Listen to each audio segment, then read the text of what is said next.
Just a short time ago, I had the honor of presiding over the swearing in of 5 new great American citizens. It was a beautiful ceremony and a moving reminder of our nation's proud history of welcoming legal immigrants from all over the world into our national family. I told them that the beauty and majesty of citizenship is that it draws no distinctions of race or class or faith or gender or background. All Americans, whether first generation or 10th generation, are bound together in love and loyalty, friendship and affection. We are all equal. We are one team and one people proudly saluting one great American flag. We believe in a safe and lawful system of immigration, one that upholds our laws, our traditions, and our most cherished values. Unfortunately, our immigration system has been badly broken for a very long time. Over the decades, many presidents and many lawmakers have come and gone, and no real progress has been made on immigration.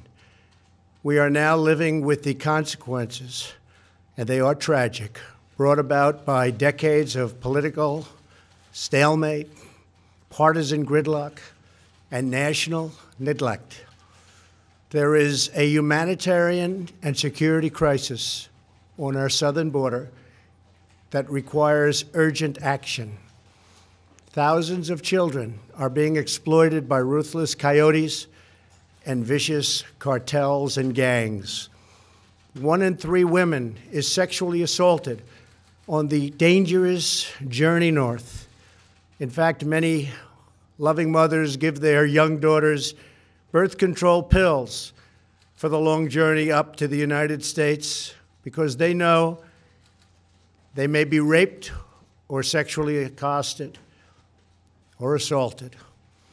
Nearly 50 migrants a day are being referred for urgent medical care. Vast quantities of lethal narcotics are flooding through our border and into our communities, including meth, cocaine, heroin, and fentanyl. Drugs kill 78,000 Americans a year and cost our society in excess of $700 billion. Heroin alone kills 300 Americans a week, 90% of which comes across our southern border. We can stop heroin. Illegal immigration reduces wages and strains public services. The lack of border control provides a gateway, a very wide and open gateway, for criminals and gang members to enter the United States, including the criminal aliens who murdered a brave California police officer only a day after Christmas. I've gotten to know and love angel moms, dads, and family who lost loved ones to people illegally in our country. I want this to end. It's got to end now. These are not talking points. These are the heartbreaking realities that are hurting innocent, precious human beings every single day on both sides of the border. As a candidate for president, I promised I would fix this crisis, and I intend to keep that promise one way or the other. Our immigration system should be the subject of pride, not a source of shame, as it is all over the world. Our immigration system should be the envy of the world, not a symbol of disunity and dysfunction. The good news is these problems can all be solved, but only if we have the political courage to do what is just and what is right. Both sides in Washington must simply come together, listen to each other, put down their armor, build trust, reach across the aisle, and find solutions. It is time to reclaim our future from the extreme voices who fear compromise and demand open borders, which means drugs pouring in human trafficking, and a lot of crime.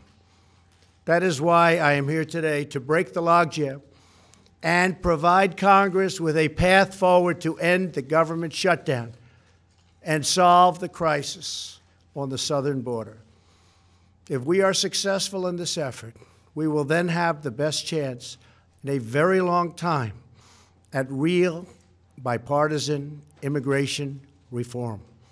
And it won't stop here. It will keep going until we do it all.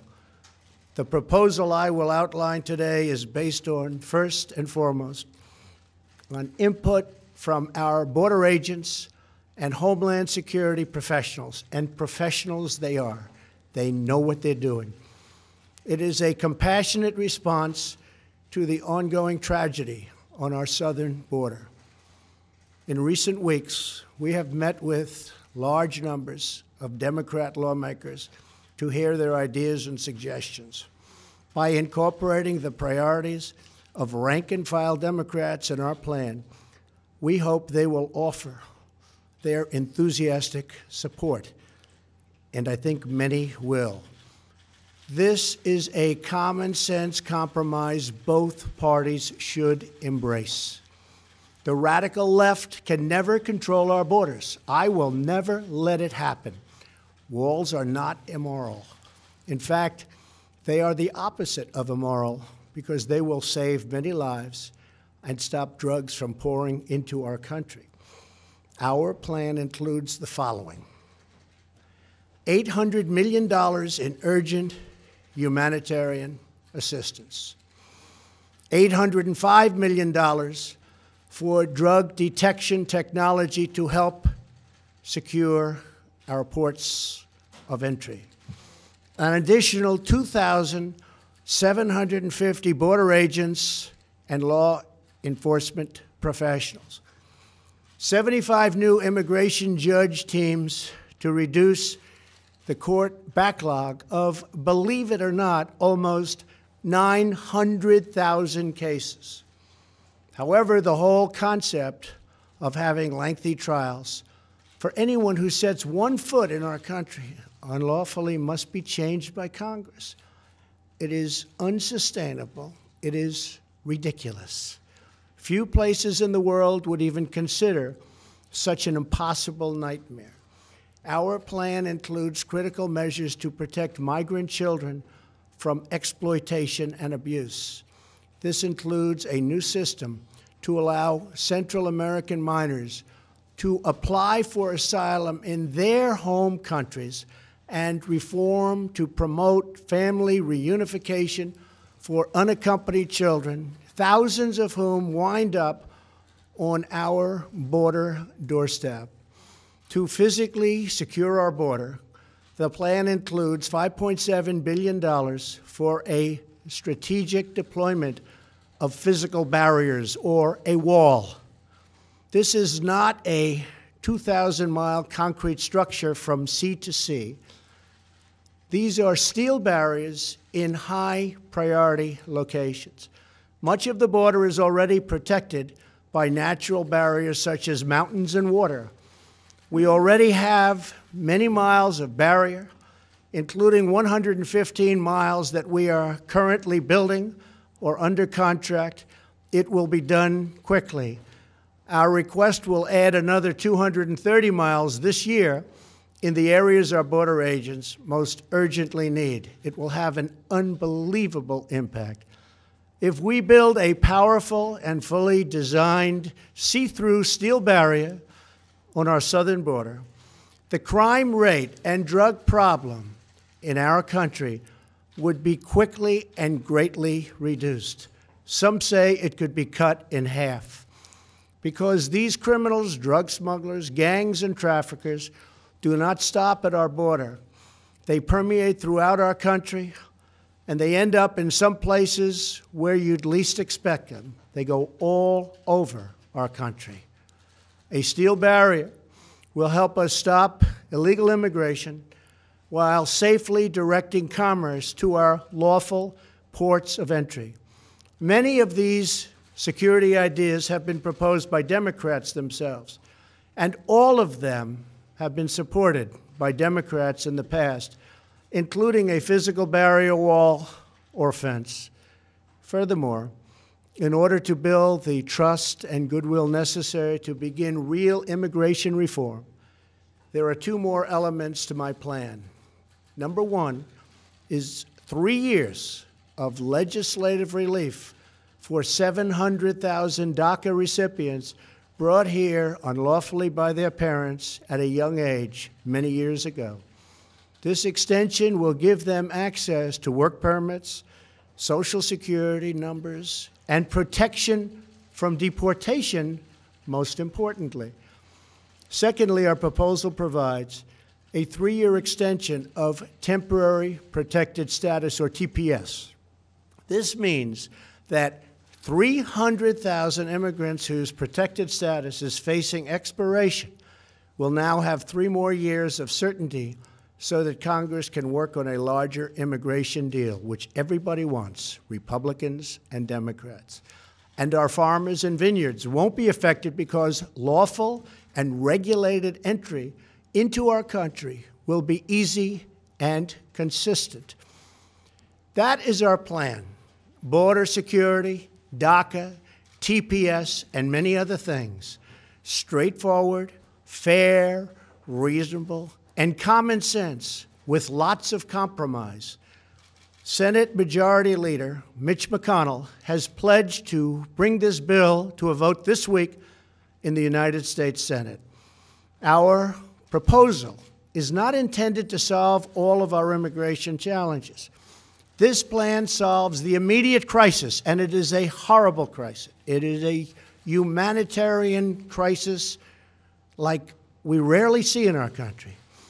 And it provides humanitarian relief, delivers real border security, and immediately reopens our federal government. If we are successful in this effort, then we can start the border project of remaking our immigration system for the 21st century. Once the government is open and we have made a down payment on border security and immigration reform starts to happen, I plan to convene weekly bipartisan meetings at the White House so we can do a finished product, a great product, a product that we can all be proud of having to do with that elusive immigration problem. Whatever we do, I can promise you this: I will never forget that my first duty and ultimate loyalty is to you, the American people. Any reforms we make to our immigration system will be designed to improve your lives, make your community safer, and make our nation more prosperous and secure for generations to come. Thank you, and God bless America. Thank you.